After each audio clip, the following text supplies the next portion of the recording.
Hello, readers. I'm here today with Lesley Kagen, one of my favorite authors and one of my favorite Facebook friends to check in on because she's got great posts all the time. She is June's featured author for Well Read Magazine. So before we start talking, I'm going to introduce her real quick. So Lesley Kagen, she's from Milwaukee, is a national bestselling novelist. Her first book, Whistling in the Dark, which is my favorite and I can't wait to talk about, was published in 2007. And it takes place in a Milwaukee neighborhood. It was a New York Times on the New York Times bestseller list. Her novels are written from the viewpoints of children or young narrators, capturing the kids' honesty, their unique way of viewing the world, their direct way of talking, and their enthusiasm. And she does it so well. Thank you. So before we start talking about your books though, so you graduated, you majored in radio and television? Well, no, I mean, I actually think I have the record at the University of Wisconsin, Milwaukee for the most amount of changes in terms of declaring a major. I didn't know what the hell I wanted to do. I knew that I couldn't do math, anything that involved math, because I literally have no left side to my brain, apparently. So that was out. And I just sort of went to school thinking, well, I don't know, I'll just go to school and see what happens. And then I thought for a long time I would be a psychologist. I really, really am interested. I wanted to be a child psychologist. But back then, I don't know if you still need to, but back then you needed to pass a statistics test. There's no way I would have been able to do that. So I said, oh, okay, I think I'll be a teacher. So then I was that for a little while. Until my first student teaching gig. Like, it wasn't like a student teaching. It was, they asked kids to go to a classroom before they did anything or made up their own minds, which was very smart. I couldn't take it. It was in a really tough neighborhood in Milwaukee. And these little kids were so poor. And I couldn't take it. I was so sad. I just got too sad and said, I can't do this. There's no way. Now I decided to go over and do art. I always like art. I can't draw a lick. So I don't know what possessed me there. And then out of the blue, I met this guy. You know how that goes. Yes. And he was like the program director of the first underground rock and roll radio stations in the country, which was in Milwaukee. And it was called WZMF. And we fell in love and all that. And then I moved in, and he was also on air. He was also the 9 to 12 or 9 to 1 or something DJ. And in order to be on air, I mean, there aren't really even DJs anymore. Everything is done by, you had to have an FCC license. Well, he failed his. And when he did, and if he was going to make any money and stay at the gig, I had to go take it. So I got in a little train and go down to Chicago, took the license, the test, got my license, and I'd have to stay with him while he was doing his show. So I'd answer phones and do all that kind of stuff. And it was cool. I mean, I got to meet an incredible amount of rock and roll people. So I got to interview John Lennon, and I mean, it's pretty cool. I was a pretty cool kid. So then one day he turns to me and says, well, this woman who was going to do the morning show, they had planned this man-woman morning show. And I think one of the very first in the country. Yeah, it hadn't even been done before. I mean, we're talking 1970. So the way back days. Yeah. And she defected and went to the other competing radio station in town. So he turned to me and said, well, you're going to have to do it. I said, what? No, I'm not. He said, you have to. I mean, it was like, 10 o'clock at night and somebody had to the next day. So I said, yeah, okay.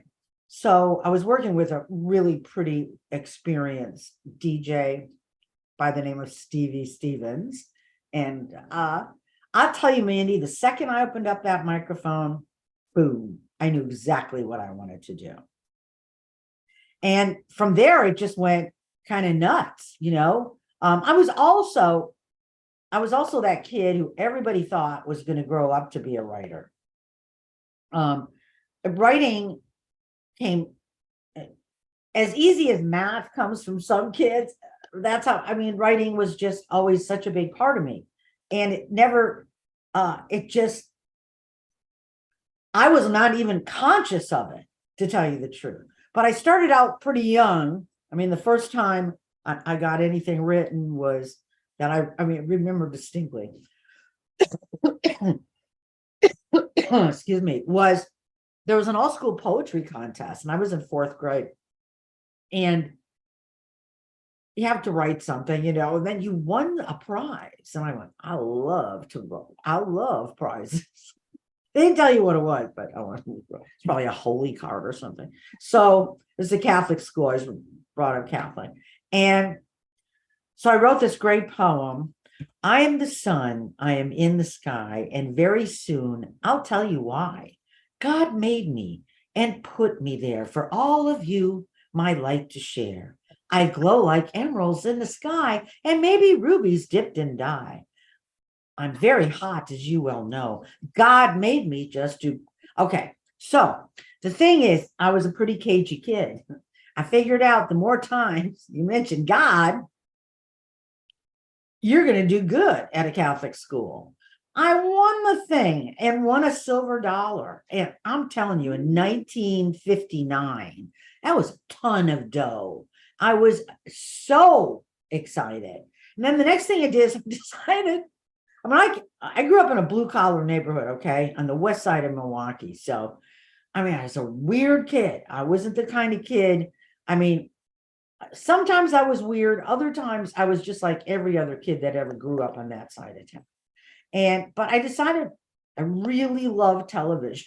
And so I don't know, I must have been like maybe the following year or so, I decided I was going to write a script for a TV show. I can't even imagine what my mother thought. And so there was this show called 77 Sunset Strip. Hugely popular. Like insanely popular. And I decided it was a mystery. They would be these hot guys going out to solve mysteries. They were detectives on the strip in LA. So I wrote this thing about this cat that smuggled jewels in its cat collar. Right? Very good. Wrote it all down, put in a little, took it to my mother and said, could you please send this to Hollywood for me? Now, really, I was like 11, and she had no clue what, but really, honestly, I bless her. She sent it out to, and I would sit, and this is so sad when I think of it, every Friday in front of the TV, waiting to see the cat with a jeweled necklace. Of course, that never happened, but I did get an 8x10 glossy picture of Ed Cookie Burns. And so that was, pretty much, I wrote all the time. In high school, I'm writing. In college, I'm writing sketches. I'm writing skits. I did a lot of writing on the radio when I was a DJ as well. So that's how it all sort of started, I guess. Yeah. Commercials, right? Pardon me? Did you write commercials? I wrote commercials. I wrote lots of copy for all sorts of things and interviews. And I've literally written thousands of commercials because when I moved out to Los Angeles, I got hired by a huge retail record chain called Licorice Pizza, which is what the movie was named after, right? So I became the voice of Licorice Pizza. Every commercial started out with, "Hi, it's Lesley from Licorice Pizza." And I became one of those people that you hate, where where you turn on you could not turn on your radio in Los Angeles during those days without hearing me. It was impossible. And I wrote all those spots, produced them, voiced them. and I was probably doing about 20 commercials per week, and I did that for about 10 years. But in the meantime, I was also acting. So I'm an actress as well. So I did lots of commercials, on-camera commercials and voiceovers for like movies and cartoons and regular TV and radio spots. So What was your favorite one of those? Like you were in the Laverne and Shirley. oh yeah, I was. It was that fun? And I gotta tell you, I shouldn't tell anybody this, but you can go onto YouTube and it's still up there. And I watched it like, I don't know, a couple of years ago. I went, holy cow. God, I had a great body. I didn't realize it then. You know, when you're young, Isn't you know, that how it always is? yeah, you don't realize how hot you are. You're always thinking, oh, I wish I had this or I wish I had that or whatever. But So- yeah, it was, I was very excited to when I got cast, but and got to work with Michael McKean and David, and this Laverne and Shirley got to this point where they're sort of getting preachy about changing things. You know, it was becoming very I don't even know, like politically correct. We were making that change from calling midgets little people, and this show was all about that. So this episode was called Take Two, You're Small. And so there were two little guys that we work with who were hilarious. And look, you know, Penny and Cindy Williams.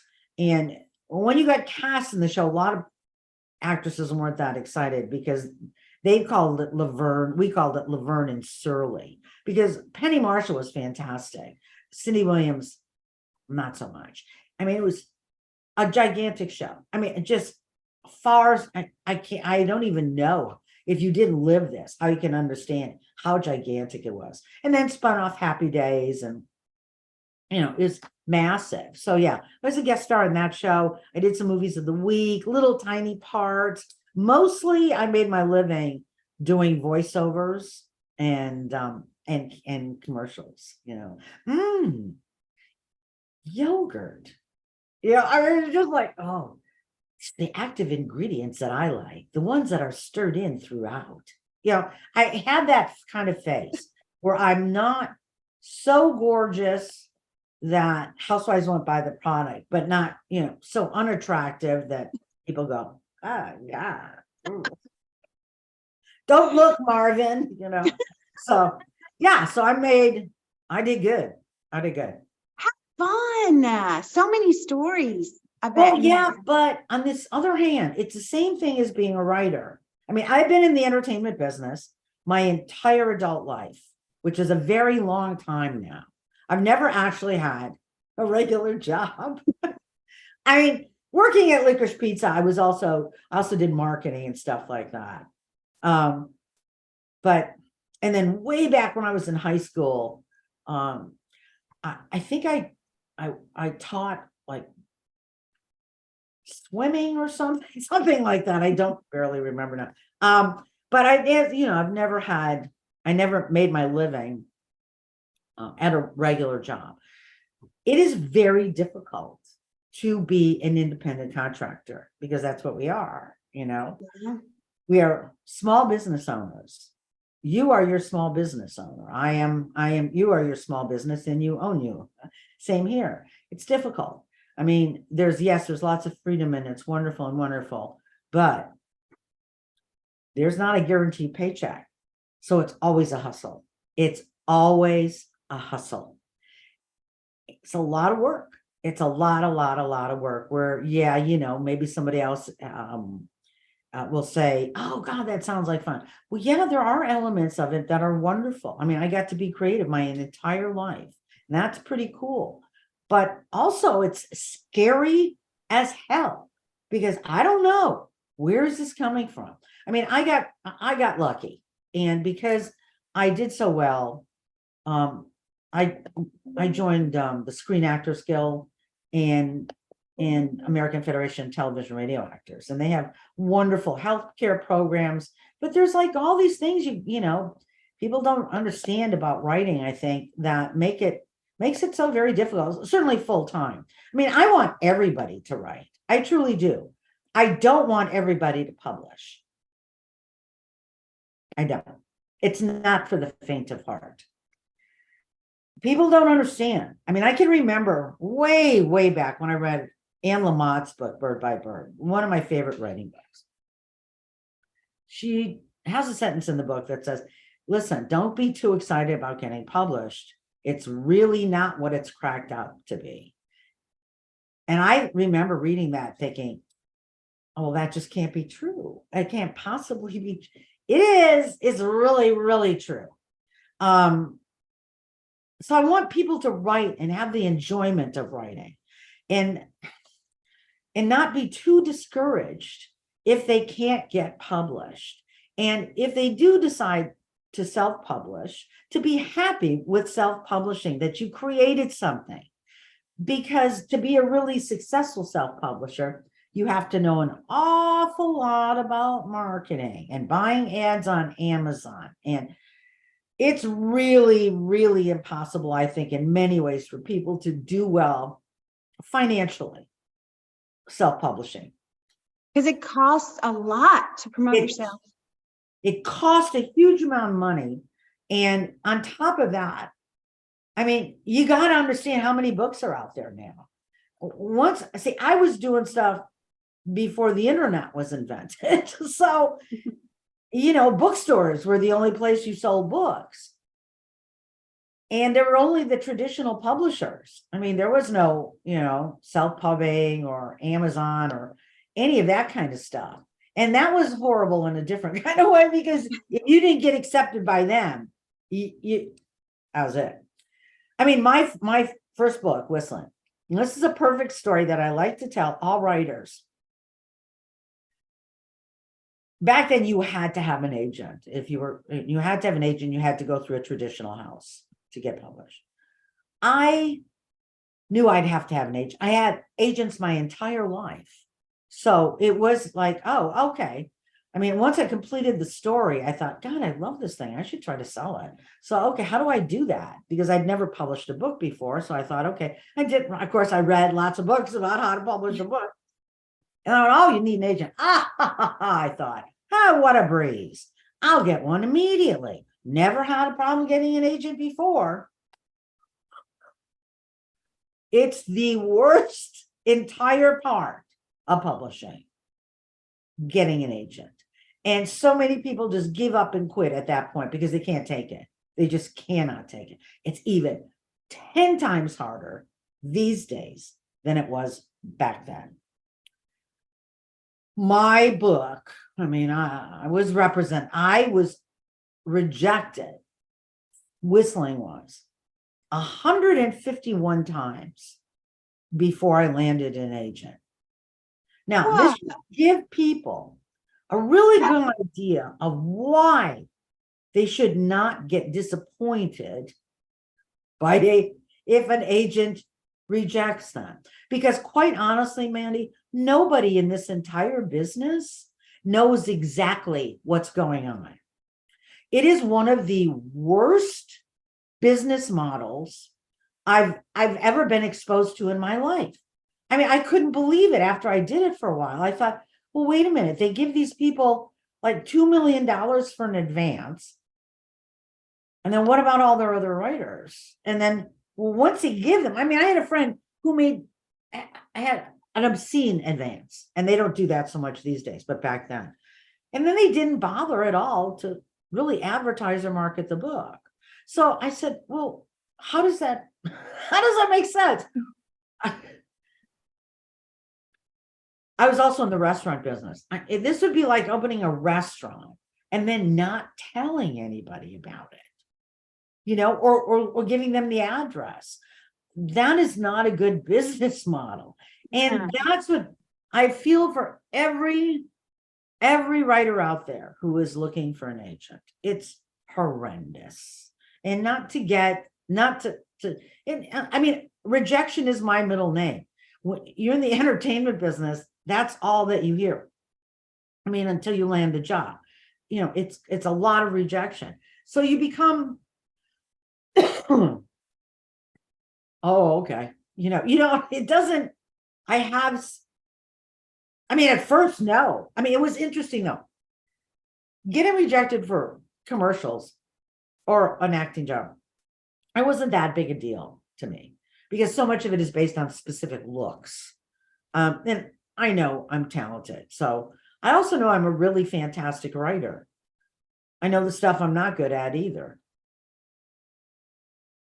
But when my book got rejected for representation, I was devastated. The rejection factor that I learned to cope with acting did not apply to writing. And I couldn't, at first, I didn't understand why. And then I realized, oh, because when you're acting, it is because so much of it is because of how you look.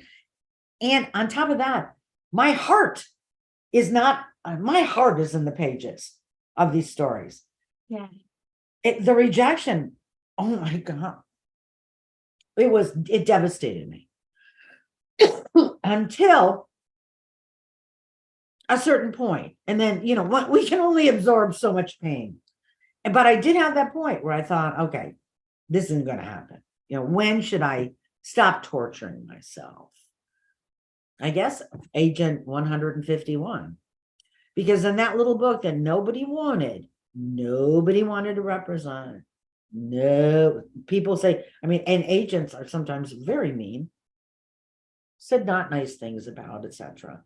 Then went on to sell quite a few books. Is now in its, I think it's either 17th or 18th printing, and sold around the world and made the New York Times list. And I like to tell that story just because you can't take what people say about your work seriously. It's really important that you don't do that, that you just are, if you're firm and you feel clear that this story is coming from your heart. Nowadays, we might all be near extinction with Chat GPT, AI writing books, AI writing scripts. It's kind of horrifying. So, I'm writing something right now. I know it's not popular. Right now, romance is popular. I know that I'm not diverse, and diversity is the thing now. And I'm very happy for diverse people, and I'm very happy for everybody getting that shot. But the thing is, you got to understand, you could write the next To Kill a Mockingbird. It's going to be pretty tough to get a book deal. It's a business. It's based on, it's a gamble for them. How much money can we make? We will make more money, if our author is Black or gay or Indian, and if they're young and beautiful with lots of initials after their names. There's this book, Yellowface, out right now. I mentioned it on my Facebook page. Every writer on the planet should read it. It says it's a satire of the publishing business. I don't find it that satirical. I find it pretty spot on, because then at a certain point, let's say you get a book deal, right? And you get published. Let's say I have 3 publishers. I have 2 books with Penguin Random House, 1 book with Lake Union / Amazon, which is an imprint of Amazon, 1 with Elko, which is part of Mysterious Press. I think that's what it's called. I've also gone with I've published every possible way. I've also self-published, and I've also gone with a boutique publisher. Once you get your book published, okay, I know it's exciting, but you have to be prepared for A, getting no marketing, so nobody knows about it. B, spending all of your time catering to people on the internet. Yeah. Just asking people, well, would you read my book? Oh, would you read? Honestly, Mandy, I'm just getting too old for this shit. That's, pretty much where I'm at now. I want to write, and I want everybody to write, because I think it's so good for people to write, and it's so important for their souls, But man, I don't know. You got to be brave, and not even brave, but just like, damn, do you really want to give all these people on the internet these days, some very, very nasty people, access to your heart. And that's the junction where I'm at right now, where I think, I don't know if I want to do that again. How do you feel? It's so funny because when my first collection of short stories was published, I self-published, and I'd had a couple of independent presses, come to me, but the first one, I really didn't like the contract. It wasn't what they had said. So that kind of scared me. And the second one was fun, would have been fun. But then I thought, it's a lot of work that I would be doing. And I'd have to wait, I wanted a book in my hand before I turned 50. Yes. And so I thought, I'll just self-publish. I had fun because I had no preconceived ideas at all? No expectation. Yeah, like I knew I wasn't gonna make any money. Mm-hmm. It makes me sad when I hear writers say, "Ooh, I could make so and so." I know.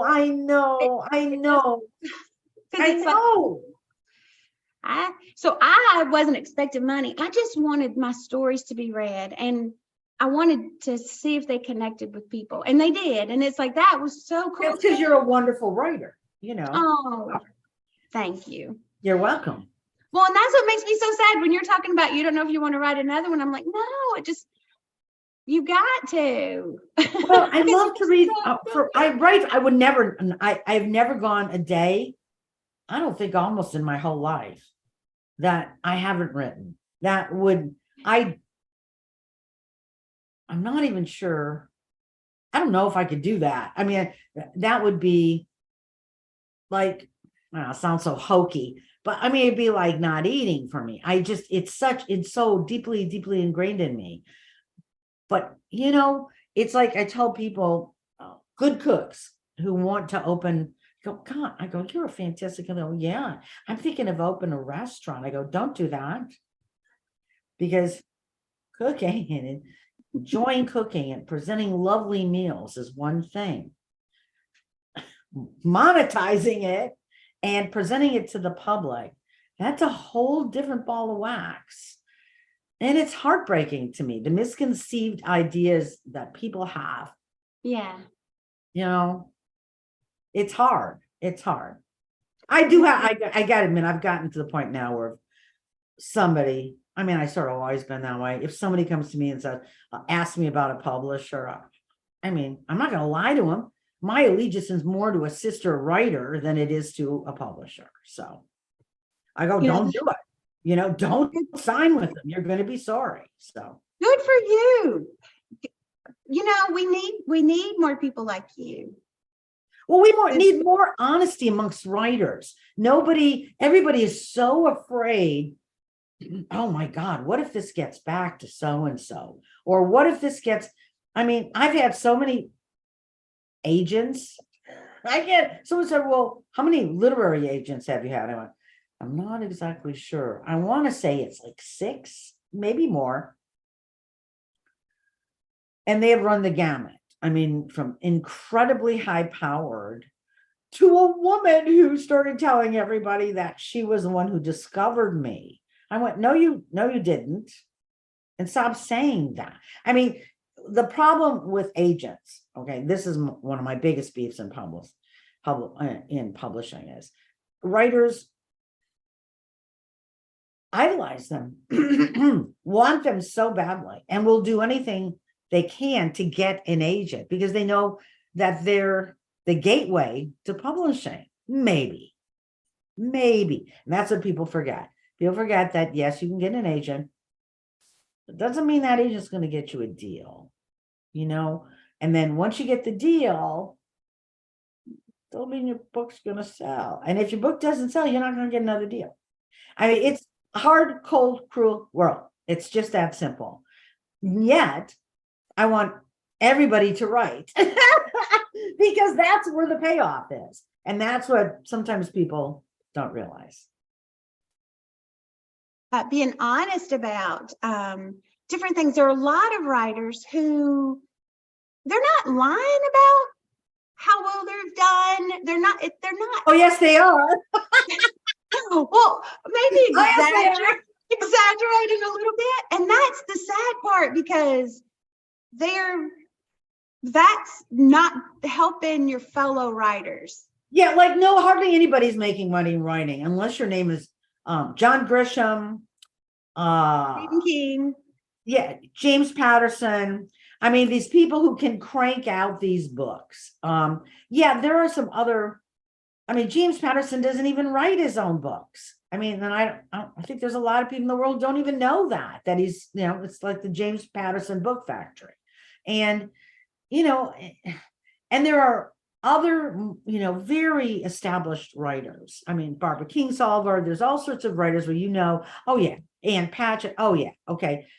But then there's a bunch of other writers like me and other mid-list authors, I think, you don't know, it's not a bundle of money. I mean, it's enough to, have a life.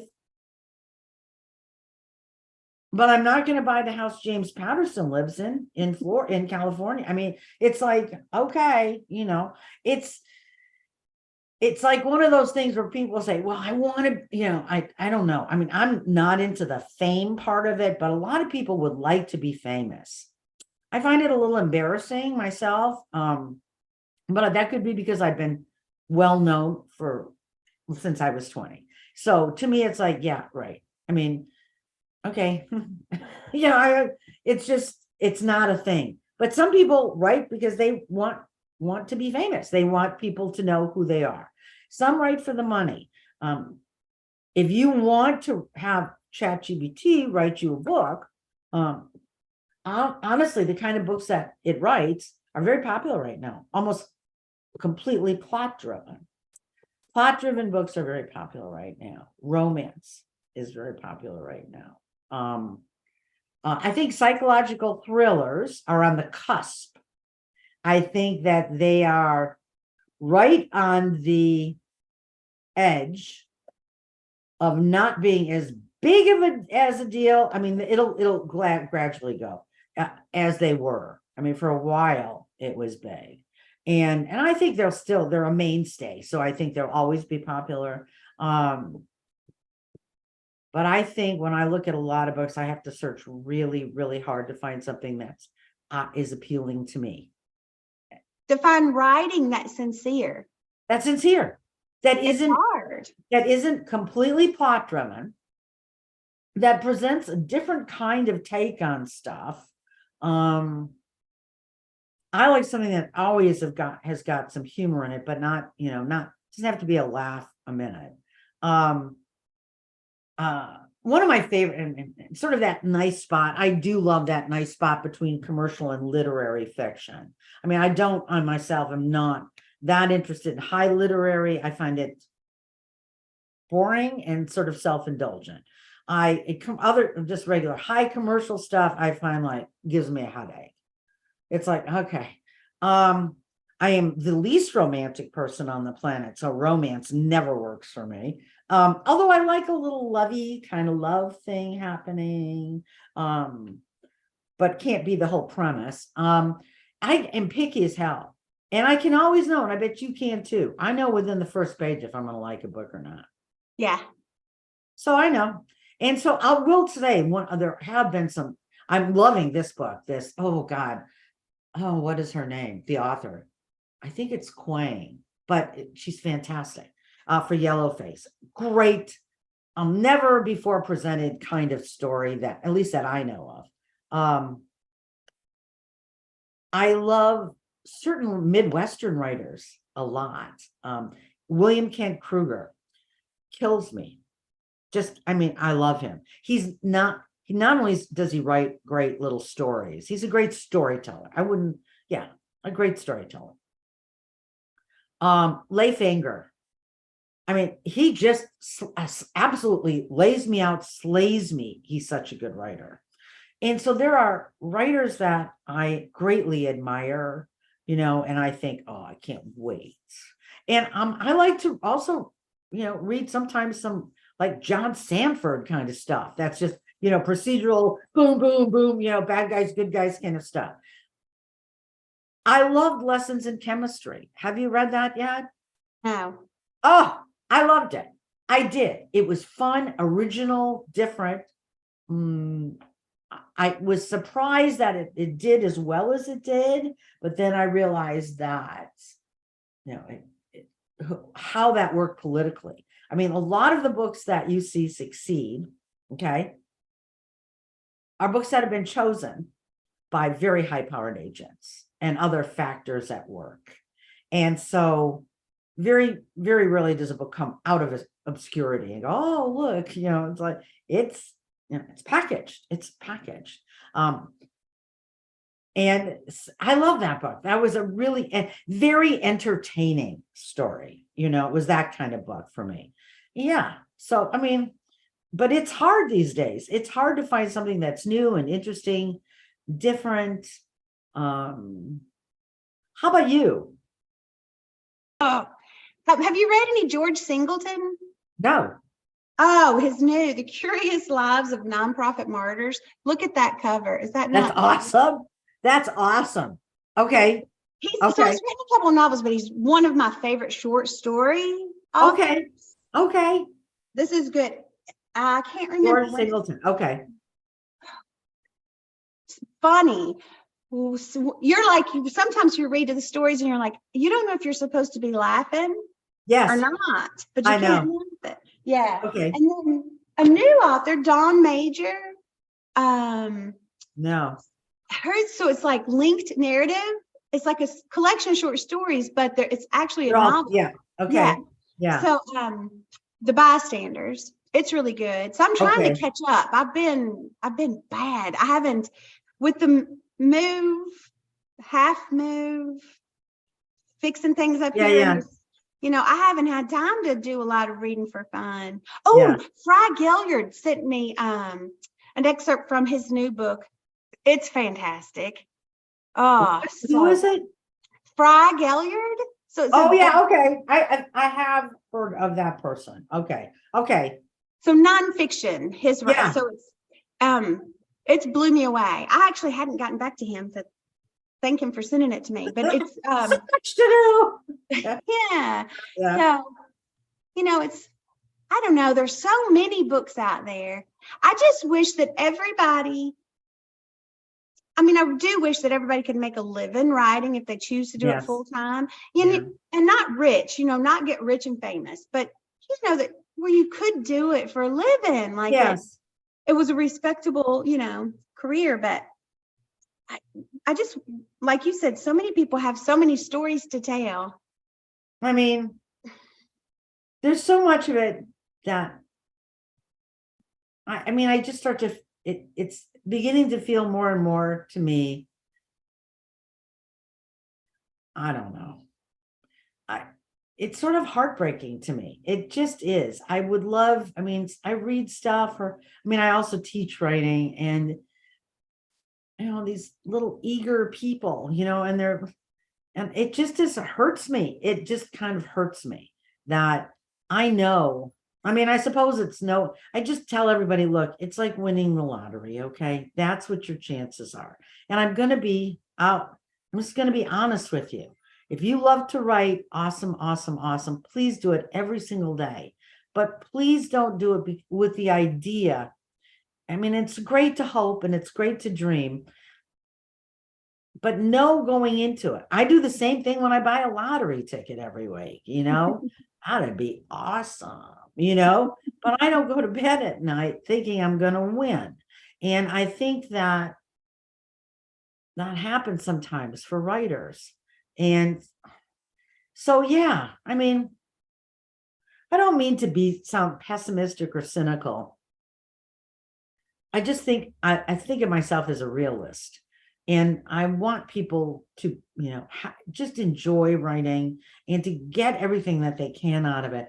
And just think of it as, hey, if this can pay off for me, fantastic. But chances are it's not going to. But don't let that affect the writing. Well, that's it. See, that's what happens. I mean, it was interesting to me. Today I was reading something that I wrote. And I was thinking, and it's very difficult not to do this, to look at it and go, And this what happens too, the more you publish. Oh, some editor's going to give me a lot of crap about that one. I'm writing a book called Gone for Good. That is about, once again, it's sort of my sweet spot. It's about two little girls set in the 50s. And I don't always write about kids, but I like to because I'm good at it and I enjoy it. And their fathers died, similar to Whistling. There are some aspects of it that are, and they're growing up in a similar neighborhood. And I had some fun with it and actually put some of the incidences that happened in Whistling into this story. So there was a little bit of an overlap, little Easter eggy things. And I was thinking, this is so old fashioned. But you know what? I like old fashioned stories. And I suppose if I really put my mind to it, I could write something that I thought might be more popular. But then where's the kickoff? It can't just be that. I mean, I'll write commercials for money, but to write a book, that's right. If you have that story and you see it, but you have to change it to fit a mold, well, what good is that? Yeah, because I mean, somebody once said to me, well, you got to write what your readers like. I went, oh, no, I do not. I don't write for readers. I write for myself. All writers do. That was maybe just allowing the people who actually do write completely for money. And there are people that, and like that. And I don't have a problem with that. I mean, everybody should do, what they need to do or what they want to do. I'm just not that person. I'm just not. I tried to write a YA book. I tried. It seems like I would be really good at it because it does seem like you would be. No. I mean, I got some feedback. I got two really good houses to read it. And both of the readers loved it, but they couldn't get it past editorial. And so I thought, okay, it might be too edgy. And then I realized that in YA books, and they were at a funny age, so much of it has to do with ages of the characters in these books. Mine was sort of middle grade on the cusp of YA. And in YA, it's all about, a lot of it's about sex, drugs, rock and roll, and drama. That my book wasn't about that. And my little girls were a little too street savvy for middle grade, which is still like, oh, Billy loved me, or mine's a little, edgier than that. I was just in a bad spot right in the middle. So I went, okay, I'm just going to go back and write something else. And so I took this story, Gone for Good, and I expanded the YA thing into a coming of age novel. And I really like it. It's features some of the characters from a book that I wrote maybe 7 or 8 years ago called, or maybe it wasn't that long ago, called The Mutual Admiration Society. And I love this book. I think me and like 20 other people did. It's supposed to be it was published by Amazon, Lake Union. And I mean, that's the other thing. When you're published by certain houses, it's different than when you're published by other houses. So there's so many like weird little ins and outs and stuff. Amazon is really good at books that are highly commercial and or very specific genre. I don't really write in a very specific genre. So that can make it tough for people to understand. I think a lot of people read that book and went, what the hell? What is she doing? I love these girls.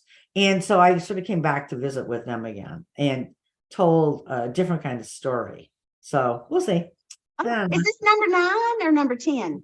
I think it's number 10. It's either 9 or 10. I think it might be number 10. I think it might be number 10. Oh, I've got some catching up too, because I haven't read all of yours. But everyone I've read, I've loved. But Whistling in the Dark. So Whistling in the Dark, I didn't know you were I was just looking for books, and Yeah. I've pulled it out, pull it off the shelf. I was hooked, just reading the back. I was hooked. And I did like I always do, because I had about 3 books I wanted. I read the first page, the middle of each one I had, and it's like Whistling stayed, the other ones went back on the shelf. And I Oh, could nice. not wait to get home. I didn't even wait to get home. I actually stopped and had dinner at a Oh. restaurant so I could start, because I didn't want to wait to get home and then have to cook to read. Oh, thank you, Mandy. That is such a nice compliment. I That's such a loved nice it. compliment. So the characters, the story, the characters, the dialogue. Look, it gives me chills because I was like, oh, I hope one day I can talk to this person. And here we are. I have to say that whistling, I mean, people all say, what's your favorite book? And it's real hard to pick a specifically favorite book. Because I like all of them, because I was thinking about different things when I wrote them, different things that were important to me at that particular time. I mean, I always write about stuff that's I feel really deeply about and that I think is important. Like Gone for Good, this book, I'm bothered by how little the world has changed from 1959 to now in terms of racial injustice. Although women are doing much better in a lot of ways. Back then, it was a man's world. And my mother, the character is based sort of on my mother and my sisters and I, when my father died unexpectedly, she left penniless. And there was only one way to keep going back then, was to get married again. And women women didn't work. And really, well, you couldn't have your own credit card. You couldn't have your own bank account. I can remember when I went in to get my first bank account in the 60s and they turned me down. They said, you can't have your own bank account. You're married. I said, what? I went nuts. And I mean, I have this theory, this dream I have where, how there's YA readers? I want the opposite end, where there are books written for people who don't care about romance anymore, who don't look at people getting married and go, oh, but look at people getting married and want to shout, run, don't do it. Don't do it. I want to write books for those people. I want to write books for people who, the kind of books that mean something to me, books about what people are feeling, not so much what people are doing.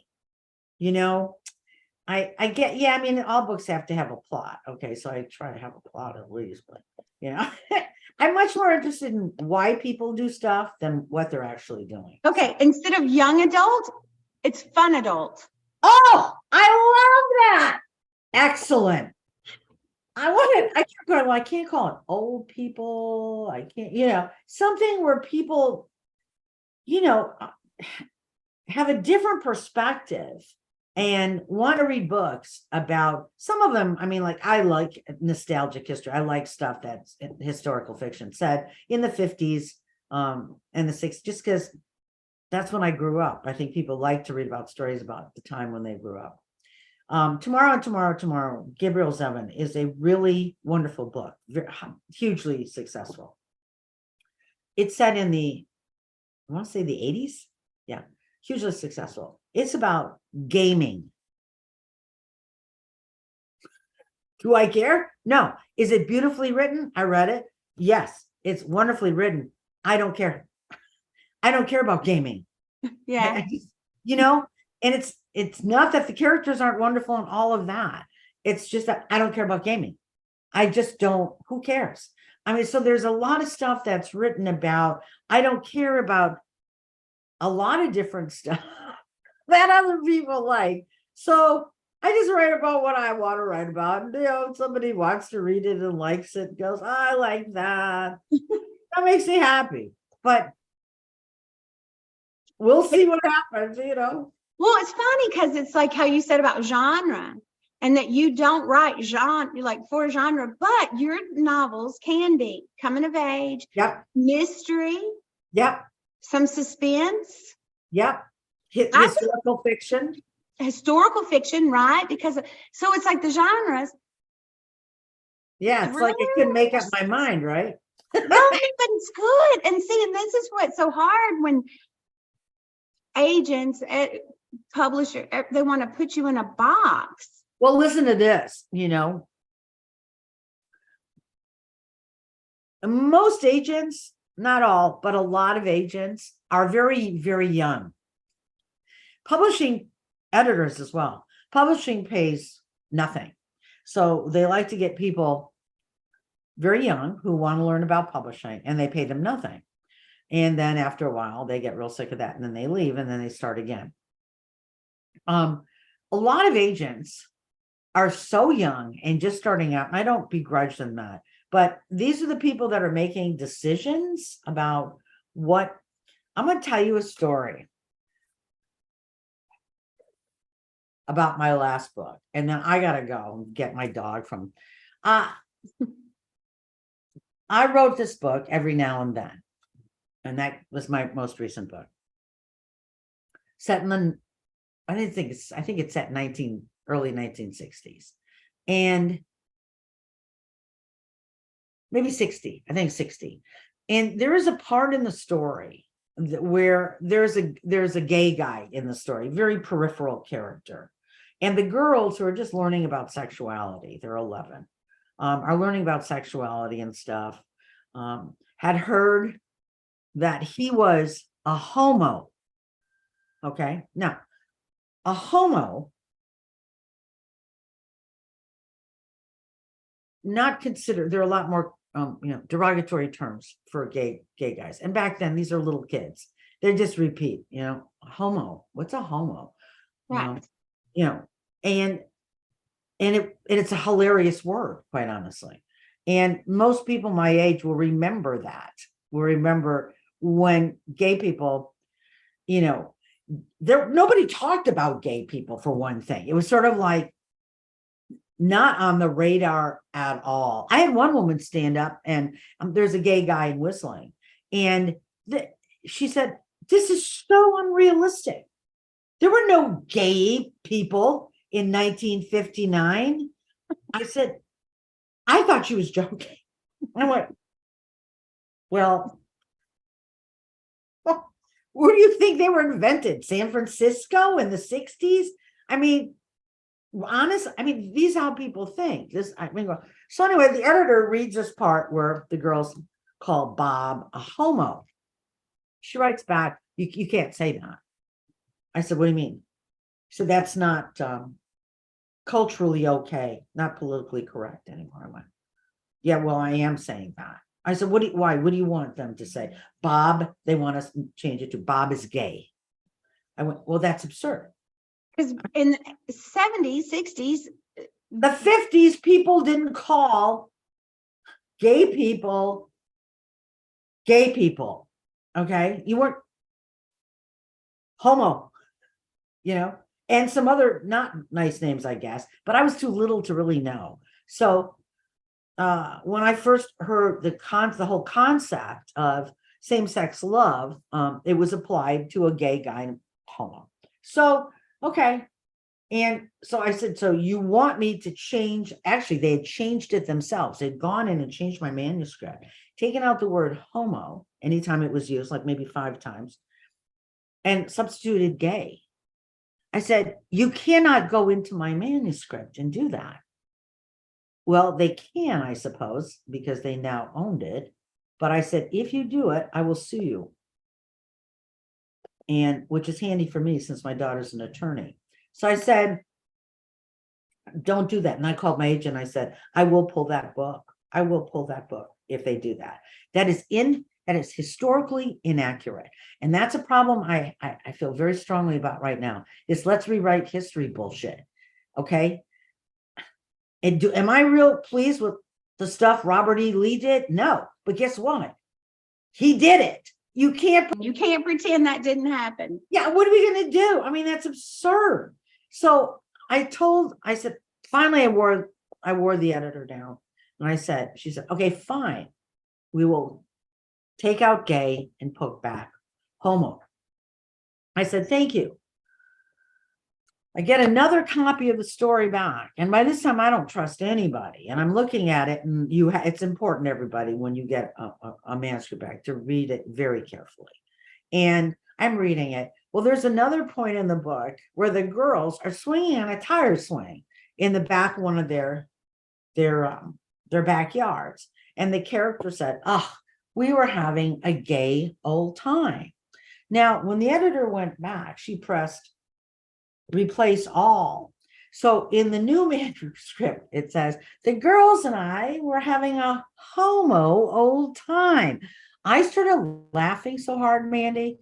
I thought, I can't even be mad about this. I started laughing. I went, well, that puts a different slant on the story. Oh, hey, just having fun. That's all. But if I hadn't caught that, it would have gone out that way. And that would have been a whole different story. I mean, so, it's just one of the many pitfalls of publishing that, yeah. So I just always think that story is hilarious. So it is hilarious. Yeah, it is. Okay. It was so good talking to you. And I'm so proud of everything that you've accomplished. Well Read is amazing. Your writing is amazing. Your house is amazing. And you know what? A lot of really good things happen to shitty people. And it just makes me so happy when good things happen to good people. And you're one of those really, really, really good people. And it just does my heart good. Whenever I see you online, I go, oh, hey man, I get very, very excited. So I know how hard you work too. It's exciting. And I've got chill bumps up to tops of my ears. I got everything crossed for everything. Okay. And thank you so much for spending this time with me today. And I sure wish you lived next door. Come on down. We'll put another barn dominium up. Yeah, I wouldn't mind that. You got dogs, you got horses, you got everything. So you will have to come visit sometime. I'd love that. You're in where? Sims, Alabama. Now, I've never been in Alabama. I don't think. It's I just left Florida, so it's like yeah. But we're an hour from Mobile and an hour from Fairhope. Okay. So lots of good bookstores and writing communities. So it's a good place to be. Okay. All right. I mean, that might be kind of interesting. I mean, my daughter went to school in Virginia, and now I don't know that I'd even call that down south, but it felt down south to me.